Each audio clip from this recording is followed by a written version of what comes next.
있습니다. 성경 읽어주러 필요까지. 마태복음 7장 7절부터 다시 한번 같이 12절까지 보겠습니다. 7절부터 12절까지 함께 교독하겠습니다. 한 목소리를 읽어보겠습니다. 시작. 구하라 그리하면 너에게 주실 것이요 찾으라 그리하면 찾아낼 것이요 문을 두드리라 그리하면 너에게 열릴 것이니 구하면 다 받을 것이요 찾는 이는 찾아낼 것이요 두드리는 이에게는 열릴 것이니라. 너희 중에 누가 아들이 떡을 달라 하는데 돌을 주며 생선을 달라 하는데 뱀을 줄 사람이 있겠느냐. 너희가 악한 자라도 좋은 것으로 자식에게 줄 줄 알거든. 하물며 하늘에 계신 너희 아버지께서 구하는 자에게 좋은 것으로 주시지 않겠느냐. 그러므로 무엇이든지 남에게 대접을 받고자 하는 대로 너희도 남을 대접하라. 이것이 율법이요 선지자니라. 아멘. 감사합니다. 오늘은 사도신경 5번째 시간입니다. 오늘도 그 첫 번째 말씀인 전능하신 하나님 아버지를 내가 믿습니다. 이 말씀을 가지고 이 첫 번째 구절을 가지고 좀 더 말씀 나누도록 하겠습니다. 우리가 믿는다고 말하고 매일 이렇게 주일 예배 때마다 함께 암송하지만 여기 안에 담긴 그 뜻과 그 깊이가 다 헤아릴 수가 없습니다. 그래서 몇 번에 걸쳐서 나눠서 말하지만 어림도 없습니다. 하나님께서 우리 삶의 자리에서 어떻게 우리와 함께 하시는지 이 실제를 경험하는 그런 과정이 되었으면 좋겠습니다. 특별히 계속 지금 창조주 하나님에 대한 이야기를 나누고 있습니다. 창조주 하나님의 형상을 담게 창조된 우리는 창조적인 존재입니다. 그래서 어떤 일을 할 때 똑같이 하다 보면 지루해져요. 새롭게 하기 원하고 그렇게 표현하는 것이 정말 당연하고 정상인 것이 우리입니다. 그런데 우리 아이들이나 우리 사람들이 틀 속에 갇혀 있어서 계속 똑같이 하게 되죠. 그러면 기분이 별로 안 좋아지고 소위 말해서 종교적인 어떤 사람처럼 되어버립니다. 그 틀에 갇혀버리게 되는 거죠. 하나님 주신 그 형상, 그 창조성이 갇혀버리게 되는 겁니다.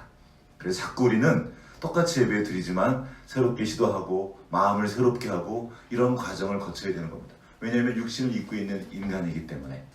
하나님은 창조주이십니다. 우리는 창조적인 그 창조성을 가지고 있지만 창조주는 아니에요.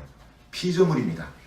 하나님의 형상을 닮은 피조물이기에 계속 주님과 연결되고 그 창조성을 나타낼 수 있도록 구해야 하는 그런 존재입니다. 오늘도 하나님의 창조성을 가신 그 하나님, 그것을 우리 안에 담아주신 그 이야기를 한번 나눠보도록 하겠습니다. 우리가 믿는 진리는 어떤 명제가 아니라 인격입니다. 예수님께서 말씀하셨죠? 내가 곧 진리다. 내가 누구죠? 사람이죠. 인칭대명사.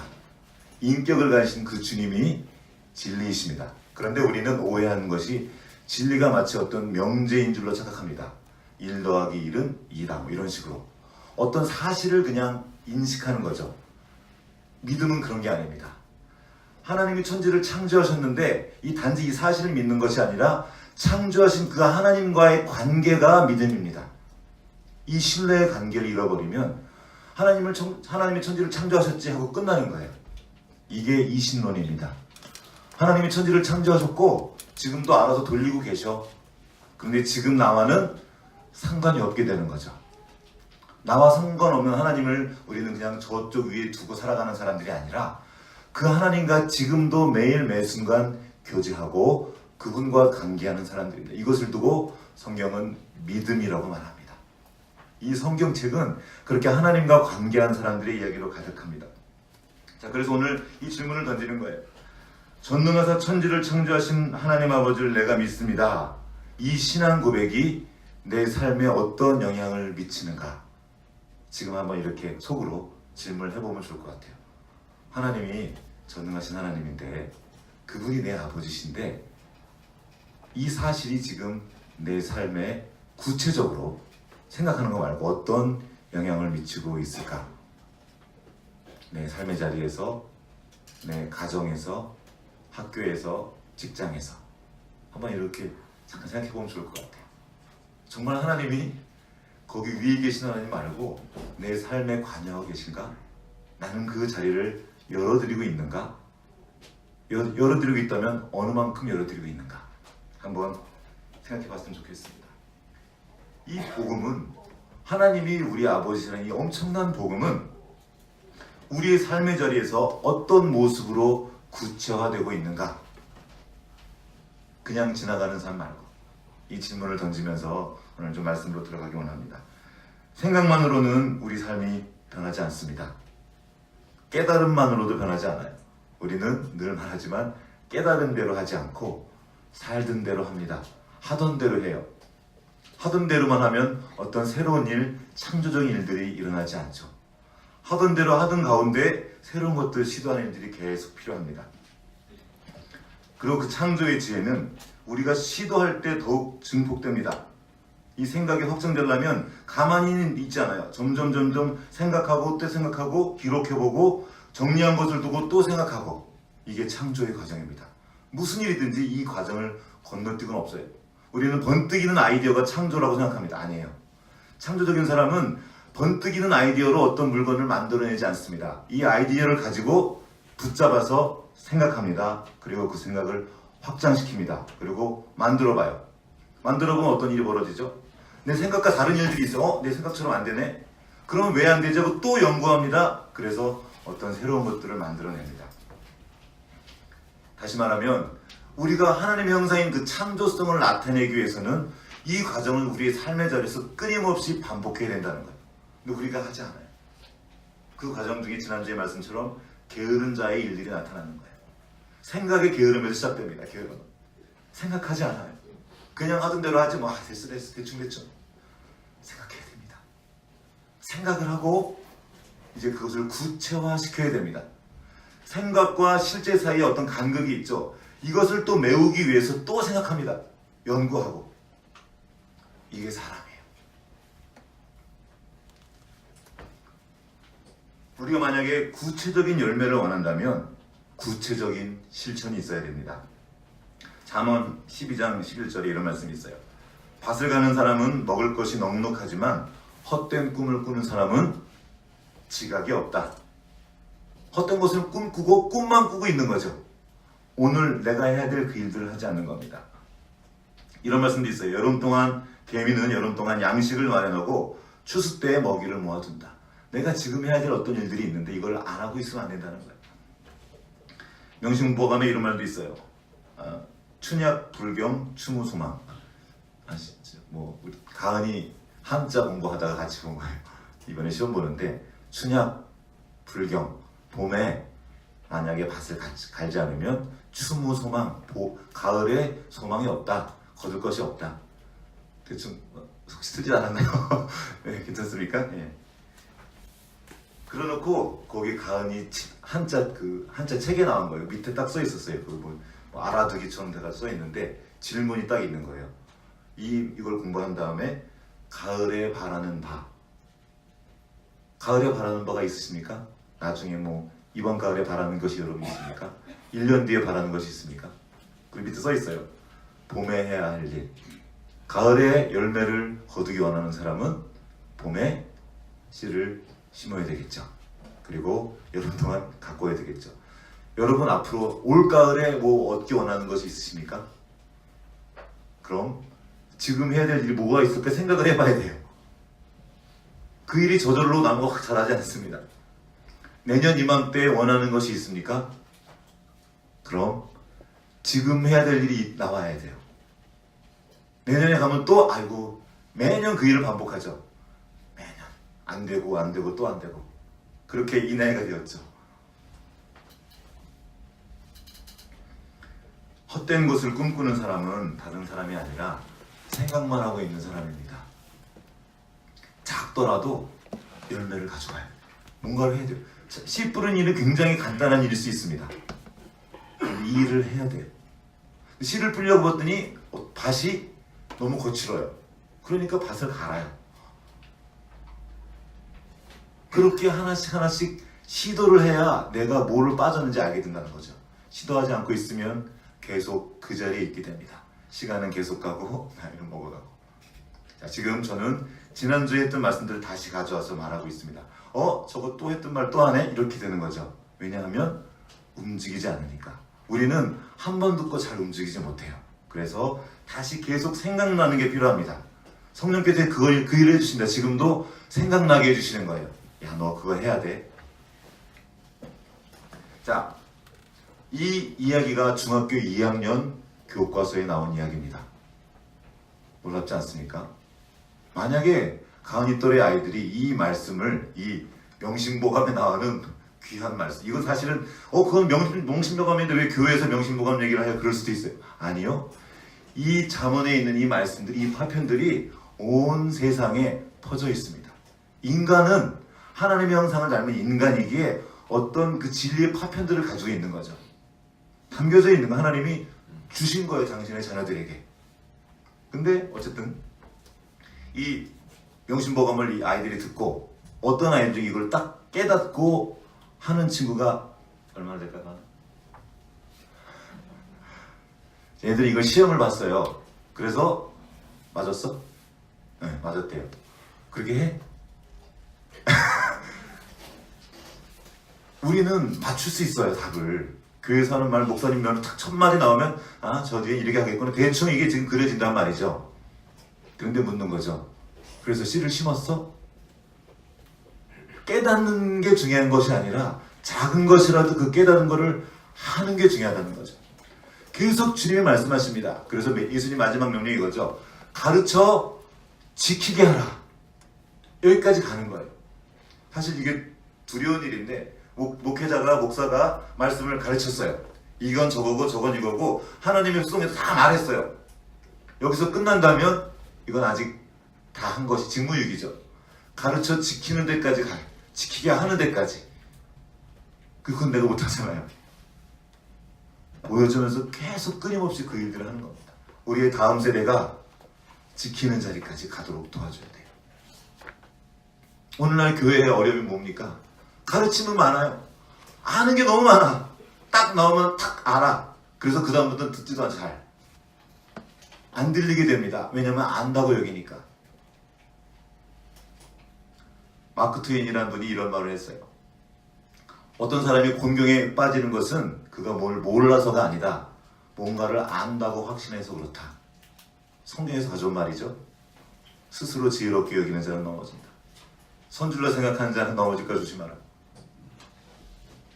우리가 왜 곤경에 빠집니까? 몰라서요? 물론 몰라서 빠지는 경우도 많이 있지만 안다고 착각했기 때문입니다. 하지 않으면서 안다고 생각하는 거예요. 아직 아는 게 아닙니다. 해야 그때 아는 거예요. 농부가 씨를 뿌려야 그가 농부인 거죠. 뿌리지 않고 있는 그가 난 농부입네 하고 집에 있으면 그 농부가 아닌 거예요. 이 이야기는 가르쳐 지키게 하라. 이 이야기는 우리만 아는 얘기가 아닙니다. 교회 안 다닌 사람도 이건 알아요. 공자님 말씀 요즘에 논어를 계속 보고 있는데 깜짝깜짝 놀라요. 거기 있는 걸 보면서. 첫 번째 나와 있죠. 배우고 익히는 것이 즐겁지 않냐? 배우고 익히는 것에 대한 얘기가 계속 나와요. 배운 것으로 끝나는 것이 아니라 이것을 내 몸으로 익히는 데까지 가져가야 되는 거죠. 머리가 아니라 몸이 아는 데까지. 몸이 알면 어떤 일을 합니까? 농부는 이 씨를 심으면 씨가 나올 걸 알기 때문에 씨를 심는 거예요. 그걸 믿기 때문에. 근데 우리는 몸으로까지 가지 않습니다. 이걸로 계속 하는 거예요. 영어도 마찬가지죠. 계속 머리로만 알면 안 돼요. 말을 해야죠. 그치 세연아? 네.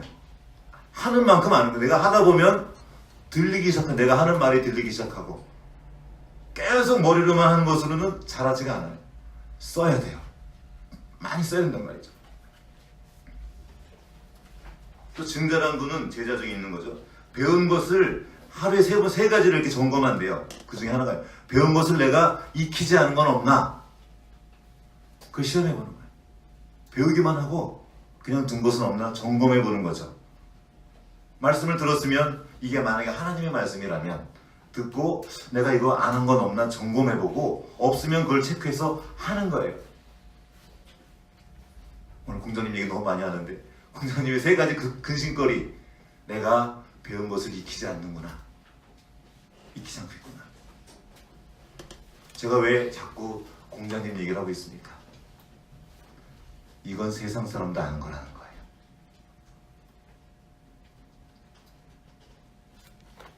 그들은 어떻게 이걸 압니까?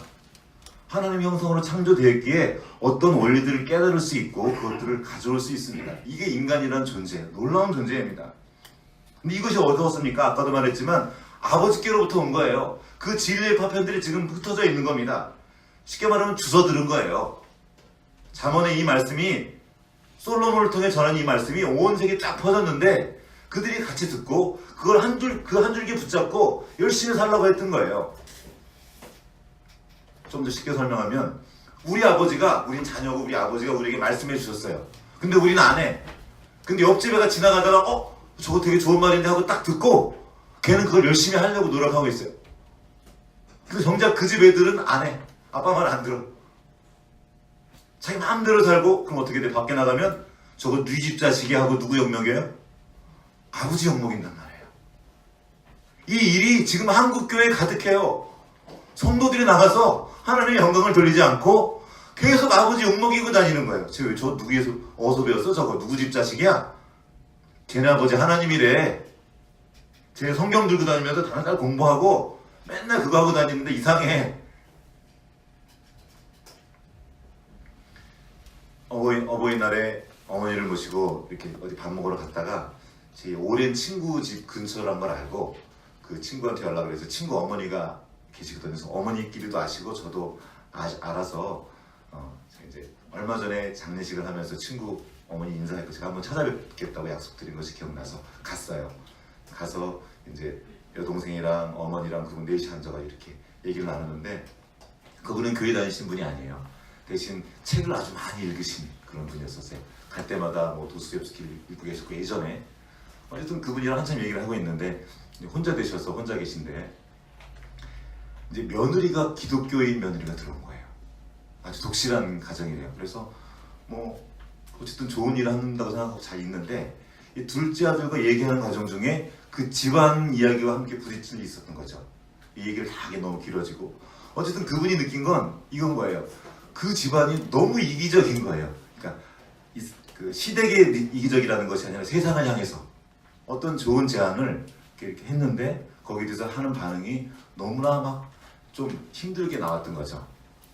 그건 뭐 그쪽 말을 또 들어봐야 알겠지만 일단 지금 이 교회를 다니지 않는 분이 말씀하시는 거예요. 그러면서 그분이 이렇게 말합니다. 우리 같은 사람은 그냥 먹고 자고 싸면 그건 된다. 우리는 그런 사람들이다. 그런데 교회 다니는 사람들은 좀 다른 걸 추구하는 사람들은 아니냐.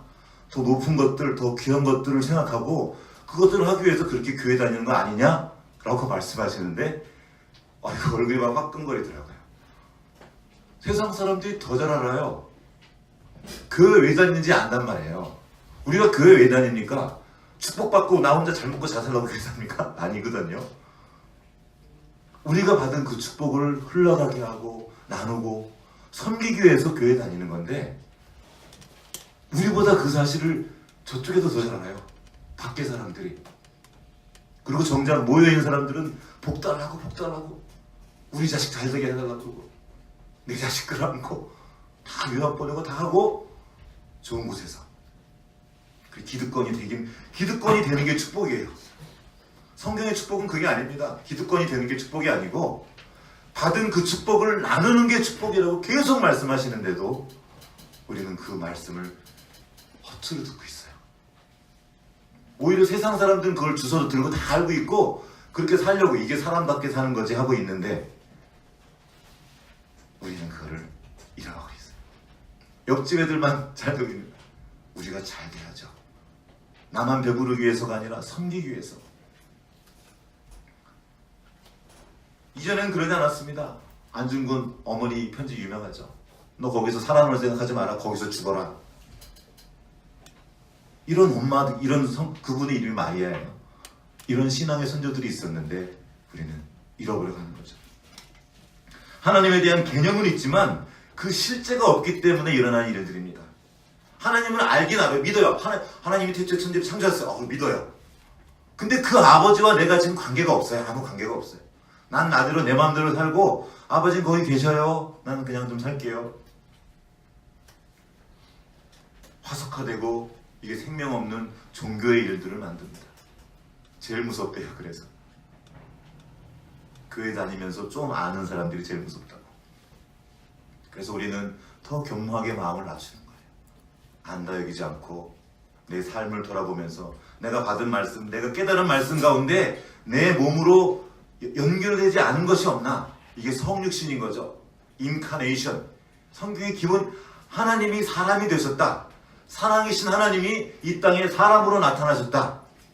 이게 예수 그리스도거든요. 우리는 그 몸이고 예수님께 받은 그 말씀이 내 삶을 통해서 실제로 나타냈는가? 육화되었는가? 이거를 질문해야 된다는 겁니다. 난 삶의 자리에서 과연 이 하나님의 창조성을 나타내고 있는가? 이것으로 사람들을 섬기고 있는가? 물어야 된다는 겁니다. 지난주에 배운 3가지 당장 할 수 있는 일이 있다고 그랬죠. 석창호 화백으로 통해서 배우고, 그리고 연습하면 할 수 있는 일, 장차 멀리 보고 할 수 있는 일. 이 3가지 중을 이거를 기억하고 뭐라도 하나 시작해 보신 분이 계십니까? 하셨으면 잘하셨습니다. 만약에 아직 아무것도 안 하셨으면 한 번 더 돌아보고, 그럼 내가 지금 새롭게 시작할 수 있는 어려운 거 말고 작은 일이 뭘까 하고 시작하면 돼요. 막 자기를 좌절하면서 막 옛날로 돌아가서 난 그래 이런 놈이 그런 거 할 필요 없고 그냥 시작하면 됩니다. 그냥.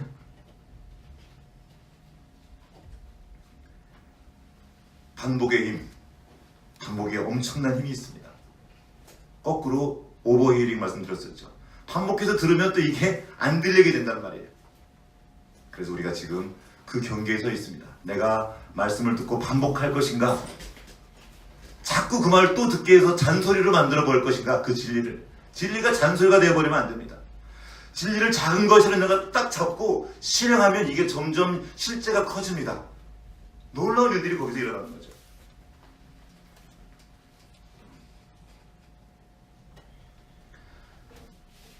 모든 성도는 그냥 이 땅에 있지 않습니다. 우리에겐 보내신 분의 명령이 있습니다. 이걸 사명이라고 그러죠. 모든 성도들이 그 처한 자리에서 그 작은 일을 시작하는 겁니다. 작게라도 즉시 가서. 자, 다시 지금 명심보감 얘기로 돌아갑니다. 그러면 명심보감과 논어와 성경의 차이는 뭘까요? 그게 그거 아닌가요? 그럼 뭐하러 교회 다닙니까 우리는? 어떤 차이가 있습니까? 명심보감과 논어에는 아버지가 안 계십니다. 그런데 성경에는 아버지가 계셔요. 공자님께서 말씀하십니다. 군자는 이런 거야. 너네 이렇게 해야 돼. 이렇게 안 하면 안 돼 하고 도리를 말합니다. 그냥. 그런데 성경은 아버지께서 말씀하십니다. 아들아, 너가 이렇게 하라. 나에게 와라. 내가 도와줄게. 이게 복음입니다. 씨를 심어야 되는데 못 심었어요. 어떡하죠? 그 열매를 맺겠죠. 여기서 그냥 끝내지 않고 그때라도 가는 거예요. 아버지께. 우리에게는 기도할 아버지가 계십니다. 이게 복음이에요. 다시 시작할 수 있고 그분으로부터 도움을 받을 수 있고 지혜를 얻을 수 있습니다. 내가 막힌 그 자리, 내가 끝난 그 자리, 나의 한계가 다 드러나 버렸어요. 나의 치부와 나의 죄가 다 드러나 버렸어요. 가망이 없어요. 회생 불가능한 상태예요.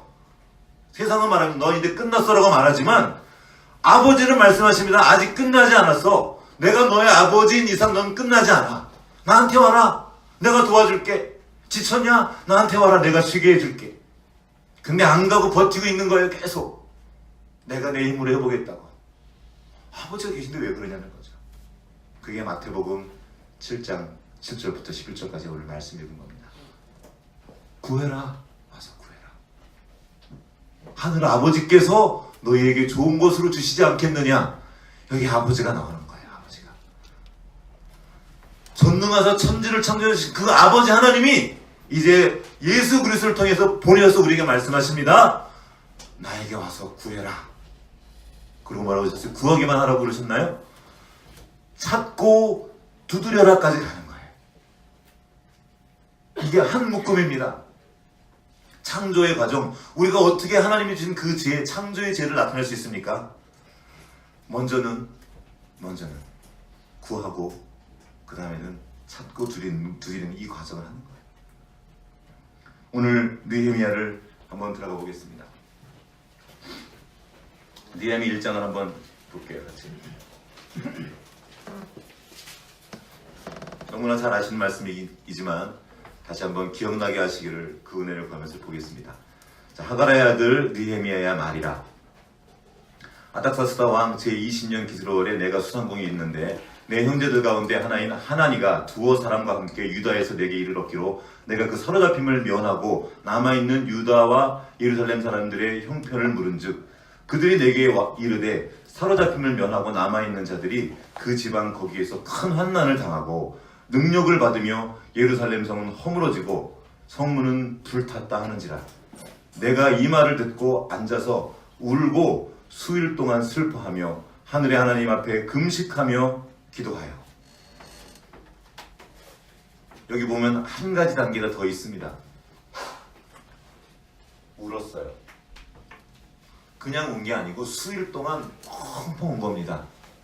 이 땅에 무너진 그 동족들의 나 때문에 운 게 아니에요. 내가 뭐 대학 떨어져서 운 게 아니에요. 지금 내 소원이 망해서 내 계획이 틀어져서 우는 게 아니고 하나님의 백성의 그 형편들을 물어보고 그 예루살렘 성 하나님 나라의 그 일들을 보고 완전히 그게 허물어진 것을 보고 통곡을 하며 운 것입니다. 그런데 오늘날 왜 기도가 없습니까? 이 통곡이 없는 거예요.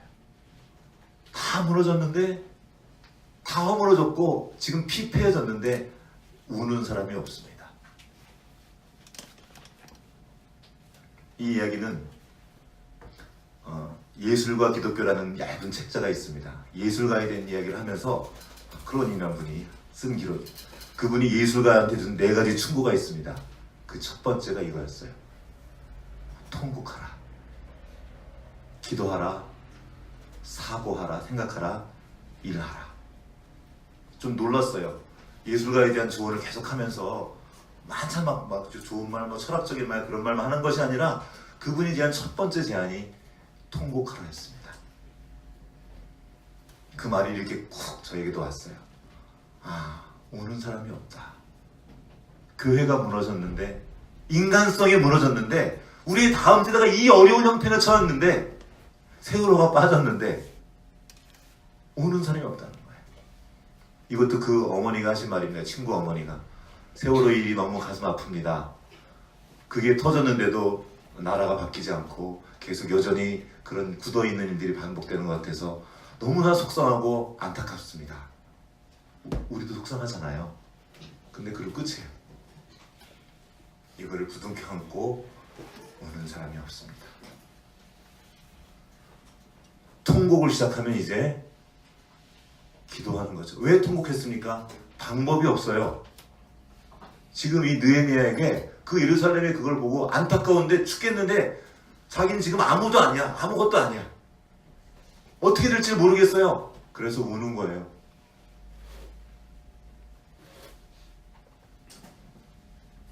죄송합니다. 저는 콧물부터 나와서 눈물보다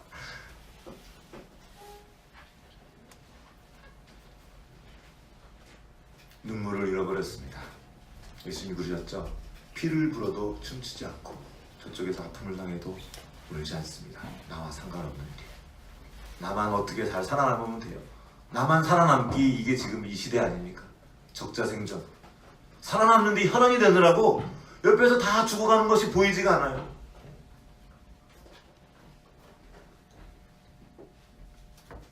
이 시대를 직시하고 똑똑히 눈을 뜨고 눈 피하지 말고 봐야 됩니다. 봐야 돼요. 그러면 여러 가지 일이 벌어지죠. 처음엔 슬프고 그 다음에는 우리가 할 수 없다는 게 나옵니다. 너무 무력한 거예요. 그래서 기도가 거기서 시작됩니다.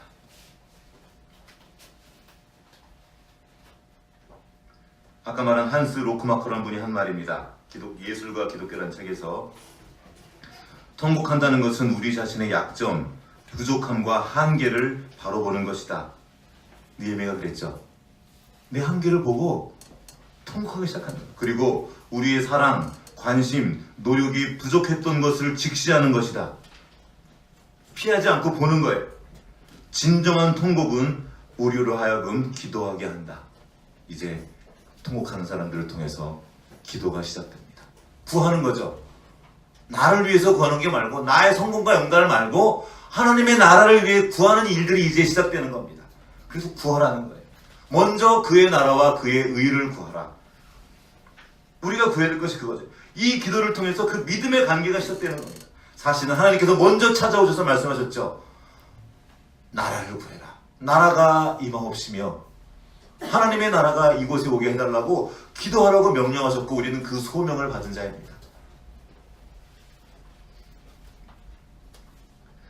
스스로의 힘으로 도저히 사태를 바꿀 수 없고 도움이 필요하다는 지각이 있을 때 우리는 기도합니다. 그 은혜를 구하는 거죠. 더 나은 해결을 위해 노력할 때 그리고 지혜와 능력, 인내를 위해서 기도하게 됩니다. 이 기도는 이제 허공을 치는 기도가 아니에요. 그냥 좋게 해주세요가 아니고 구체적인 것으로 기도가 들어갑니다. 주님 해보니까 이게 필요합니다. 기도하기 시작하는 거예요. 느헤미야는 기도하면서 구체적인 소망을 받았습니다. 아, 내가 여기 이러고 있으면 안 되겠구나 하고 정치계로 들어갔습니다. 여러분 아시겠지만 정치계는 더러운 곳입니다. 많은 곳이. 거짓이 난무하고요. 그리고 무서운 곳이기도 합니다. 똥물도 뒤집어 써야 돼요. 속기도 해야 되고 오해도 받아야 됩니다. 지금도 그런데 그때는 어땠을까요? 그때는 실제로 죽었어요. 정치 싸움에서 지면 제거됐단 말이에요. 죽었단 말이에요. 거기에 들어가요. 주님 때문에. 그렇게 윌버포스 같은 분들이 영국 정치계로 들어가서 수십 년 동안 노력해서 노예 해방을 일궈냈습니다. 누군가 들어가야 돼요. 교회 목사만 하지 말고 선교사만 되지 말고 세상 곳곳으로 주님의 마음을 품고 들어가야 돼요. 교육계로 들어가고 병원으로도 들어가고 회사로도 들어가고 경제계로 들어가고 정치계도 들어가야 돼요. 누가? 하나님의 자녀들이 이 통곡하는 마음을 가지고 기도하면서 들어가야 돼요. 그리고 그가 기도하자. 그냥 어떻게 기도했습니까? 그냥 기도하지 않고 하나님의 말씀을 근거로 기도했습니다. 주님이 이렇게 말씀하셨지 않습니까? 이 약속을 이루어 주십시오. 조목조목 기도했고 11절 말씀을 한번 읽어보겠습니다. 느헤미야 1장 11절 다 같이 시작. 주의 영광이 귀를 기울이사 주의 기도와 주의 이름을 경외하기를 기뻐하는 종들의 기도를 들으시고 오늘 주님 형통하여 이 사람들 앞에서 은혜를 입게 하소서 하나님. 그때 내가 왕의 술관원이 되었느니라. 아멘. 이제 그가 높은 비서실장 같은 왕의 측근이 되었습니다. 말할 수 있는 기회가 생겼죠. 이쯤 되면 성공한 거죠. 우리도 그러잖아요. 높은 자리에 가면 성공한 거잖아요. 근데 이것은 그의 목표가 아니었습니다. 중간 목표였어요. 최종 목표는 따로 있었습니다. 뭡니까? 하나님의 나라. 그 무너진 성읍을 세우는 것이 그의 목표였어요. 그래서 더 나아갑니다. 이제 기도한 그는 생각합니다. 그 무너진 땅을 회복하기 위해서 지금 뭐가 필요할까? 내가 지금 있는 이 위치에서 그것을 하려면 어떻게 해야 되지 하고 고민하고 생각하고 연구하고 그 자료를 완전히 외웠어요. 그게 그 느헤미야 2장 후반부에 나온 얘기입니다. 어느 날 왕이 이렇게 술 따르고 있는데 이 느헤미야가 근심 어리는 표정을 하고 있으니까 너 왜 그래? 잘못하면 죽는 순간입니다. 술 따르는 사람이 이게 잘못해서 도구를 넣을 수도 있기 때문에 이 술 따르는 사람이 얼굴 굳히고 있으면 혹시 저거 나 죽이려고 그러는 거 아니야? 그런 위치예요. 그걸 무릅쓰고 얼굴을 붙이고 술을 따라요. 왕이 묻죠. 너 뭔 일 있냐? 그랬더니 그때를 놓치지 않고 이 느헤미야가 말합니다. 예, 있습니다. 저쪽 우리 동족이 저쪽에서 이렇게 어려움에 처했습니다. 성읍이 다 피폐돼서 이렇게 짐승들이 들어오고 어려움이 있습니다. 저를 보내주십시오 하고 말해버리는 거예요. 그래? 그럼 뭐가 필요한데? 그랬더니 그때부터 막 그냥 쫙 나오는 거예요. 이거 필요하고 가는데 경비가 필요하고 얼마가 필요하고 가서 기둥이 필요하고 다 말해요. 한 방에 써놓고 읽었을까요? 아니요. 다 말해버리는 거예요. 쭉 뭐 한 겁니까? 생각하고 연구하고 또 연구하고 왕한테 잘못 말하면 안 되기 때문에 수치가 틀리면 안 됩니다. 정확하게 계산이 같은 몇 날 동안 내가 거기 있겠습니다 라고 다 끝냈어요. 계산 끝내놓고 준비하고 때만 누르고 있었던 거예요. 기도하는 사람이 있다고 하는데 여기까지 가는 사람이 없어요. 하나님이 내게 주실 것을 믿고 준비하고 기다리고 있어야 됩니다. 준비하지 않으면 기회가 와도 못 잡아요. 기회가 와도 기회인지도 모르죠. 그냥 그러고는 룰루라 사는 거죠. 그런데 준비하는 자의 눈에는 보입니다. 어떤 게 귀인지. 그리고 찾는 거죠. 구하고 그 다음에 찾고 두드리는 거죠.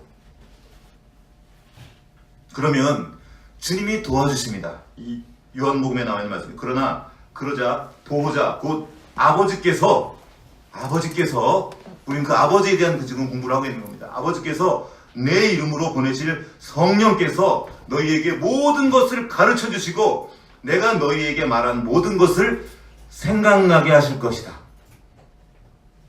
아버지께서 지금 그 일들을 돕고자 하고 계시는 거예요. 돕고 계시는 거예요. 누구에게? 구하는 자에게. 찾고 두드리면 생각할 때 도와주신다는 거예요. 그 생각을. 지혜를 주시는 거예요.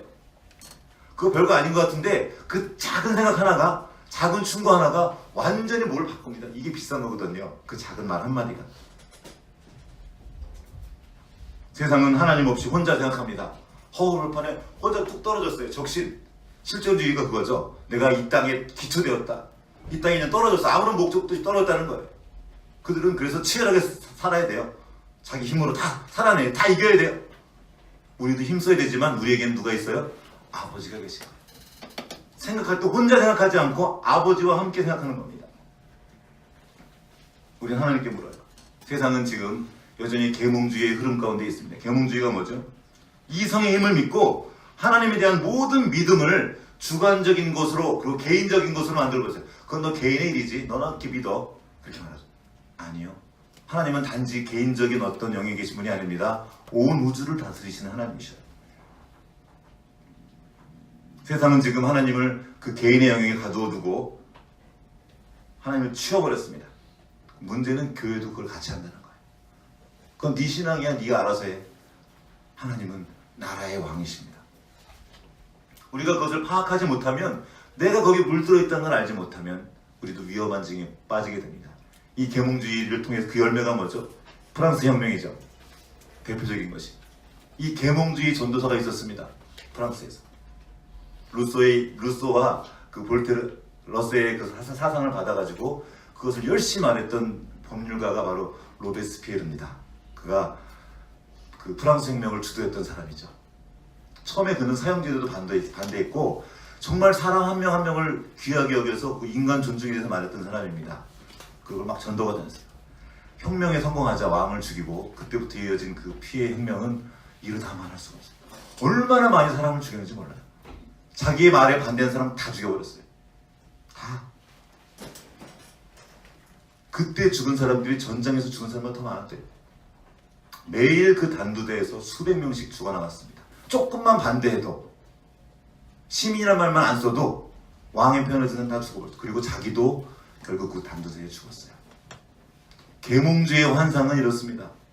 한계가 있어요. 여러분, 프랑스 혁명의 3대 혁명, 3대 그 요소가 뭐죠? 자유와 평등과 박애죠. 딴 데가 있는 것 같은데. 근데 이 박애라는 것이 좋은 것처럼 보이죠. 이 박애는 뭐냐면 좋은 뜻이 아닙니다. 우정과 사랑, 그런 뜻이 있는데 우리 편끼리의 우정이에요. 무슨 말입니까? 적들에게는 피를, 우리에게는 승리를, 그거예요. 그게 프랑스 국가입니다. 막 국가가 막 그냥 저 원수들을 몰아내고 적들의 붉은 피 막 되게 무서워요. 한번 들어보세요, 나중에. 이게 그 혁명 정신이거든요. 너와 나를 나누고 우리 편 안 들면 다 죽여, 그거예요. 박애가 그겁니다. 근데 성경은 아니에요. 모든 민족이 아버지의 자식이다. 이게 성경입니다. 우리의 관점이 자기에게로, 우리 편에게로만 몰려있으면 큰일 나는 거예요. 지금 그 계몽주의 정신이 교회 안으로 들어왔어요. 우리 교회주의, 개교회주의, 우리 집 가문주의, 이런 거 아니에요. 이제 생각할 때 아버지와 함께 생각하는 겁니다. 기도하고 생각하고, 생각하며 기도하고, 기도하면서 일하고, 일하면서 기도하고, 이게 구하고 찾고 두드리래요. 모든 일을 죽게 하듯 하라. 그 말이 그 말입니다. 주님과 함께 주님 앞에서 은혜하는 거죠. 이제 그는 일할 길을 얻었습니다. 들어가는 거예요. 예루살렘으로 들어가서 뭐 하죠? 52일 만에 성벽을 다 지어버립니다. 무섭게 일하죠. 그게 어떻게 가능했어요? 다 계산 끝내고 한 거예요. 준비한 거예요. 우리가 어떻게 하나님의 자녀로서 창조적인 삶을 살 수 있겠습니까?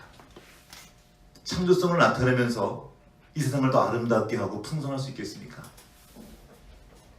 이 일들을 우리가 기억했으면 좋겠어요. 주님 앞에 가서 통곡하십시오. 사람들 앞에 가서 울지 말고 자꾸 나 힘든 그게 아니라 아버지 앞에 가서 이 현실들을 아버지께 아뢰는 거죠. 그리고 기도하십시오. 그리고 깊이 생각하시고 행동하십시오. 그때 하나님이 우리를 통해서 영광 받으실 겁니다. 그리고 우리가 가는 곳을 통해 우리가 가는 곳마다 우리 때문에 그 주변이 함께 복받는 그 아름다운 일들이 더 풍성하게 일어날 것입니다. 같이 기도하겠습니다.